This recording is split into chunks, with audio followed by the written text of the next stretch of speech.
Bonjour à tous et bienvenue dans l'interview. Aujourd'hui, nous recevons Gaëtan van Guatsenoven. Bonjour. Bonjour. Député bruxellois, député à la Fédération Wallonie-Bruxelles et puis aussi premier échevin d'Anderlecht. Alors, on a appris hier que le Centre Pompidou s'associe au futur pôle culturel qui va se développer d'ici 2020 dans le garage Citroën. Ça, vous ne pouvez qu'applaudir à cette nouvelle. C'est une nouvelle a priori positive. Ce serait bien que le gouvernement vienne aussi fournir quelques explications au Parlement, parce que depuis 3 ans et demi que c'est la déclaration de M. Vervoort à l'époque qu'il avait choisi le garage Citroën pour y développer un musée d'art moderne et contemporain. Depuis lors, on l'a interrogé de multiples fois et force est de constater que les informations, à un temps soit peu crédibles, n'ont jamais été répercutées au Parlement. Donc j'espère que dans les jours qui viennent, le ministre-président viendra nous expliquer quel est le fond de ce dossier. Parce que oui, le musée Pompidou à Paris, évidemment, est une très belle marque. Au-delà de ça, il faut voir comment maintenant les choses se mettent en œuvre. Il y a des questions. Il devait y avoir une étude programmatique qui devait être présentée à l'été. On l'attend, donc j'imagine qu'elle est disponible. Il y a aussi la question du financement. On a entendu 140 millions d'euros pour mener à bien ce projet. C'est quand même une somme considérable. C'est l'équivalent des frais de la politique handicapée COCOF sur Bruxelles. Donc c'est une facture importante. Il faudra savoir comment on va financer ce musée. Est-ce que le privé va aussi être associé? Bref, il y a une multitude de questions. Il est temps que le gouvernement bruxellois fasse preuve de transparence dans ce dossier. Ouais, mais maintenant, la venue du Centre Pompidou dans le projet, ça crédibilise quand même l'histoire. Parce que jusqu'ici, on ne savait pas très bien ce qu'on allait mettre dedans. C'était une coquille vide à rénover. Ici, maintenant, vous y croyez à ce projet?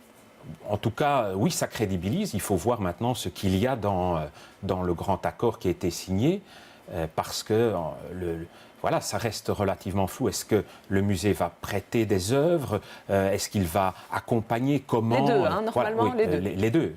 Mais ce sont des questions maintenant qu'il faut pouvoir clairement identifier. Il y a des réponses à apporter. Donc oui, le fait que ce partenaire soit choisi est une bonne chose a priori. Mais ça ne peut pas être évidemment l'unique réponse. Il y a une multitude de questions et il faut maintenant que le gouvernement réponde aux parlementaires qui, jusqu'à présent, ont été véritablement éconduits lorsqu'ils posaient des questions légitimes. La région, les pouvoirs publics ont suffisamment l'air insolites pour pouvoir porter un tel dossier? C'est la grande question. C'est vrai que 140 millions d'euros, on sait qu'en général, ces estimations sont largement inférieures au coût final. C'est important. Et puis, il faudra aussi maintenir l'institution. On parle de 500 000 à 1 million de visiteurs, soit. Mais des musées de pareille importance, cela a un coût. Donc, il faut voir comment ça va être financé. Par qui? Est-ce qu'il y aura un soutien du privé? Est-ce qu'il y aura du mécénat? Tout ça, vous demandez des clarifications. Évidemment. Est-ce que vous croyez qu'un tel projet peut, comme le musée Guggenheim à Bilbao, être vraiment un moteur pour relancer toute la zone du canal, ou en tout cas cette portion-là? C'est possible. L'effet Guggenheim a fonctionné à Guggenheim. Maintenant, voilà, c'est un exemple qui n'est pas reproductible à l'infini. Donc un bon projet, c'est d'abord naturellement la capacité de rassembler les différents acteurs. Et j'attends justement du gouvernement bruxellois, plutôt que d'écarter du débat les parlementaires, les communes. Qu'on vous y associe. Eh bien, qu'on associe, oui. Parce que ces grands projets ne réussissent que si on parvient à fédérer. Et à Bruxelles, fédérer, c'est souvent très compliqué. Ouais. Un projet qui veut fédérer justement les différents acteurs, c'est le plan canal. Pas celui d'Yanni Ambon, mais le plan canal de la région bruxelloise, qui veut réurbaniser toute la zone du canal. Ce plan vient de recevoir un prix, la région est très très fière de ça, c'est le prix de l'Association internationale des urbanistes. Ce plan a été mis en place entre 2012 et 2014. Est-ce qu'on en voit déjà les premiers effets? En tout cas, on voit certains effets déjà, par exemple dans ma commune, où nous avons été précurseurs du plan canal, puisque nous avons lancé l'idée d'un PPS sur le bassin de Bistobroek qui couvre près de 50 hectares au bord du canal. Et ce PPS, aujourd'hui d'ailleurs, est en train d'être bouclé, précise d'ailleurs le plan canal. Et donc, à Anderlecht, nous avons depuis très longtemps cru que cette zone, qui est aujourd'hui essentiellement en friche, qui est cette rupture urbaine, pouvait devenir l'épine dorsale du développement urbain. Il y a déjà certains projets qui voient le jour, donc il y a là un énorme potentiel et je suis heureux en tout cas, que les communes, la commune d'Anderlecht pour parler de la mienne, et la région puissent se rassembler pour faire de cette zone qui est aujourd'hui problématique. Vous sentez que tout le monde joue le jeu parce que Alexandre Chemetov, l'urbaniste qui a mis en place ce plan, à un moment, il voyait que ça avançait pas, que ça coinçait dans tous les sens, il en avait un peu ras-le-bol. Monsieur Chemetov avait un comportement étrange. Moi, dans un premier temps, c'est un homme avec qui je m'entendais extrêmement bien parce qu'il brisait un certain nombre de tabous. Mais à un moment donné, il a cru imposer une méthode à la française, jacobine, c'est-à-dire je décide de tout et que les communes, les partenaires, rentrent dans la niche. Ça ne fonctionne pas comme ça. Moi, j'ai toujours promu une idée du consensus. Monsieur Chemetov m'avait même dit que j'avais un goût immodéré pour le compromis. Mais à un moment donné, il faut faire des compromis. Il faut mettre autour de la table la région, les communes, le port de Bruxelles, CityDef, des acteurs économiques, des acteurs de l'immobilier. À un moment donné, il faut pouvoir discuter, négocier et faire un certain nombre de compromis. Et je pense qu'on avance là-dedans. Mais encore une fois, pour réussir, et on le voit dans d'autres villes comme Bordeaux, comme Lyon, il faut fédérer. Fédérer, c'est le mot. Alors, est-ce qu'avec ce plan canal, on peut créer des nouveaux quartiers qui peuvent répondre justement à un besoin, une demande des Bruxellois? Tout à fait, des quartiers qui sont d'autant plus simples à mettre en œuvre que c'est un petit peu une page blanche où il faut évidemment aussi penser à avoir des équipements de qualité, à avoir des espaces publics de qualité. Donc il faut avoir une certaine ambition, mais je crois qu'on peut construire la ville, le Bruxelles du XXIe siècle sur les friches industrielles de la zone du canal, si on en a l'ambition, et je crois que cette ambition peut être largement partagée. Ouais, on voit selon les derniers chiffres que 3000 Bruxellois ont quitté Bruxelles depuis le début de l'année. Alors ça ne tient pas compte évidemment des ménages qui arrivent à Bruxelles, mais 3000 personnes qui quittent la région. Ça vous évoque quoi? Je pense que c'est une tragédie parce que parmi ces 3000 Bruxellois, c'est essentiellement la classe moyenne qui s'évapore à Bruxelles.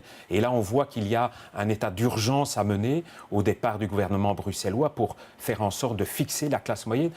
C'est ce qu'on essaie de faire quand même depuis des années. Oui, mais manifestement avec aucun résultat. Ce serait peut-être pire.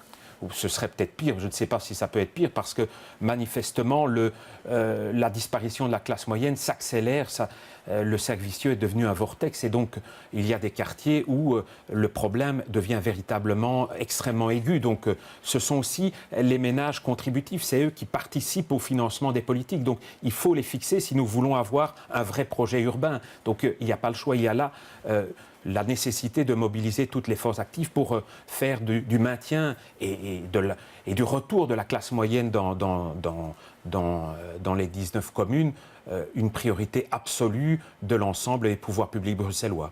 Alors, l'autre plan canal, c'est celui du fédéral, de Jan Jan Bon, c'est la lutte contre le radicalisme. On annonce à partir du 1er octobre 66 policiers fédéraux qui vont venir renforcer les staffs dans 6 communes supplémentaires. 66 pour 6 communes, c'est pas énorme. Vous savez, Anderlecht, combien de personnes vous Je pense qu'on devrait avoir 18. Ça permettra quoi? Ça permettra de dégager un certain nombre de policiers plus pointus sur les questions de radicalisme ou en lien avec les problématiques de drogue, de se plonger sur ces questions beaucoup plus sensibles et donc de dégager du temps et de l'efficacité par rapport à ces problèmes qui minent évidemment la vie dans un certain nombre de quartiers. Alors 18, est-ce que c'est suffisant? Sans doute pas. Mais je me souviens d'un temps pas si lointain où j'étais bourgmestre d'Anderlecht et où je devais supplier les ministres de l'Intérieur successifs pour avoir une petite aide.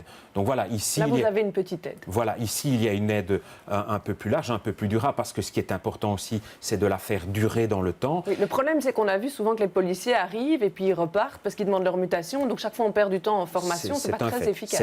C'est un fait. Mais bon, entre le néant absolu qui existait il y a quelques années, cette avancée, c'est un mieux. Maintenant, est-ce qu'il faut s'en contenter? Peut-être pas. Il faut peut-être encore faire du lobbying pour étendre cette aide, également étendre d'autres aides, comme des aides administratives que Françoise Kiepmans a également demandé. Donc, oui, parce qu'elle disait c'est bien de vouloir rallier des gens, mais l'administration ne peut pas suivre. On a vu des bourgmestres qui n'étaient pas très, très heureux. Émir Kir qui dit mais pourquoi est-ce qu'on ne s'occupe pas des recruteurs? Bernard Clairfeuille est aussi assez critique par rapport à ce plan canal. Vous l'êtes aussi? Mais écoutez, on peut toujours voir le verre à moitié vide. Mais moi, j'ai connu une époque où Bruxelles et les bourgmestres étaient abandonnés. Vous avez l'impression on que n'avait aucune aide. Donc voilà, on aime bien taper sur le gouvernement bruxellois. La perfection n'est pas de ce monde, mais il y a une évolution dans le sens positif. À une époque, il fallait se prosterner pour avoir un tout petit peu d'attention. Aujourd'hui, les bourgmestres qui, manifestement, ne se retrouvent pas dans le gouvernement fédéral tapent... eux disent que c'est une fausse attention, que c'est finalement un peu se faire mousser, mais qu'on ne tient pas compte des réalités. Les résultats à Molenbeek prouvent le contraire. Il y a eu un certain nombre d'avancées, il y a eu un certain nombre de résultats. Et donc, avant de condamner, qu'on essaye d'engranger cette avancée et puis qu'on fasse des demandes objectives pour aller plus loin. Mais donc, ce jeu politique un petit peu fatigant qui consiste à dire quoi que fasse le gouvernement bruxellois, c'est le gouvernement fédéral, c'est forcément mauvais, c'est forcément insuffisant. Moi, j'ai connu une époque où on ne faisait rien du tout et où les mêmes étaient manifestement beaucoup moins disers sur l'état de la situation. Rapidement, on voit dans le dernier sondage du jour que le PTB arrive 3e parti à Bruxelles. Est-ce que c'est une remise en question pour vous des politiques menées au fédéral ? C'est une remise en question pour l'ensemble des partis démocratiques. Je crois que c'est d'abord un problème pour le Parti socialiste et pour... Mais pour le MR, ça ne vous interpelle pas ? Nous sommes évidemment interpellés par l'émergence de tous les partis qui sont extrémistes, parce que le PTB a l'air évidemment d'être très sympathique, mais c'est un parti d'extrême.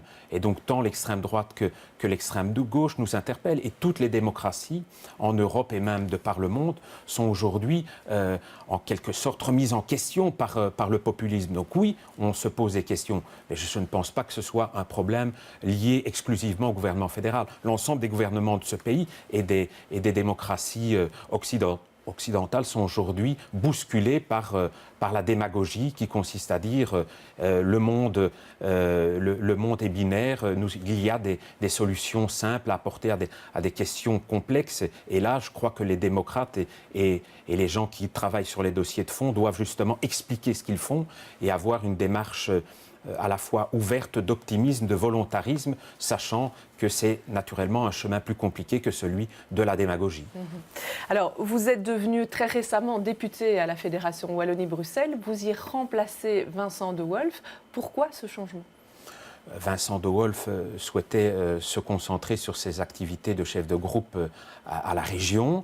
Je suis moi-même chef de groupe COCOF et il est vrai que les questions de la Commission communautaire française sont fortement intégrées dans celles de la communauté française et donc il y avait une certaine logique. Est-ce qu'il n'y a pas là un désaveu de Vincent De Wolf en disant on le retire, on lui donne finalement moins de mandats ? Non, parce que c'est Vincent De Wolf qui, depuis plusieurs mois, m'avait parlé de cette éventualité. Ça ne vient pas du parti, parce que c'est le parti qui a communiqué, c'est pas Vincent De Wolf lui-même. Oui, mais c'est lui qui m'a téléphoné mardi de la semaine passée à 8h et qui m'a annoncé, ça faisait des mois que ça flottait, c'est arrivé à un moment T, mais ce n'est pas un désaveu, c'est une certaine logique que le chef de groupe COCOF soit également présent dans les questions de la Fédération Wallonie-Bruxelles. Pour vous, c'est qui incarne l'avenir du MR bruxellois pour l'instant ? Écoutez, il y a une nouvelle génération qui pointe, il y a des gens... Noms ? Écoutez, des gens comme Boris Iliès, comme votre serviteur, Anne-Charlotte Durcel, ce sont des gens qui travaillent beaucoup. Et puis, il y a évidemment des gens plus anciens. Et il y a Didier Renders, Vincent De Wolf, sont des gens qui travaillent également beaucoup. Donc, il y a deux générations qui, aujourd'hui, coopèrent. Il ne faut pas toujours un vedettariat, parfois un petit peu... vain autour de l'engagement politique. Il faut des gens qui travaillent sur le long terme, sur des dossiers et qui essayent de bâtir quelque chose plutôt que de faire de la politique, comment pourrais-je dire, qui vend au kilo la petite phrase la plus... comment pourrais-je dire, la plus démagogique possible pour faire sa page en journal. Il y a des gens vraiment dans l'ensemble des partis... Donc vous tablez plus sur l'équipe que sur une figure de proue. On va s'arrêter ici parce que l'émission est terminée. Je vous remercie d'être venu, je vous remercie de nous avoir suivis. Demain, dans Les Experts, les invités seront Benoît Serex et Olivier Deleuze. Je vous souhaite un bon week-end à tous.